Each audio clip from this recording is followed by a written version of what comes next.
हे जे उंच उंच वाढलेलं दिसतंय ते गवत आहे, कोथिंबीरीमध्ये उगवलंय.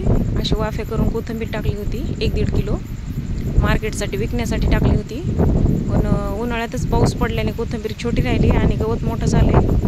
तर आता कोथिंबीर काढून घ्यायची, अशी लहानच राहिली तर घरच्या वापरासाठीच काढायची. आता ही विकायला नाही न्यायची.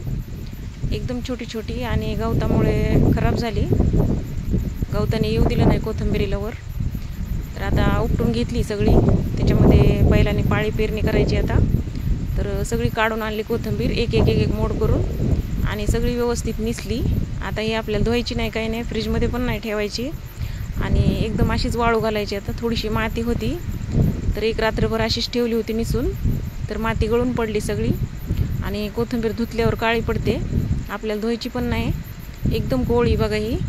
आणि उन्हात वाळवायला टाकायची आपल्याला. ही सावलीत वाळवली तर कलर असाच्या असा राहतो, पण ही उन्हात वाळवायची आपल्याला आणि एकदम स्टोअर करून ठेवता येते, बरेच दिवस टिकती वाळवल्यावर. आणि उन्हात वाळवायची ही अशी करून बरेच दिवस टिकती, भाजीमध्ये वापरता येते आपल्याला. आवडलं तर लाईक करा, शेअर करा, सबस्क्राईब करा. आणि एकदम कोवळी कोथिंबीर आहे ही, बरेच दिवस टिकणार आहे आता. आणि हे बघा आता वाळली एकदम कुडकुडीत, कलर गेलाय याचा.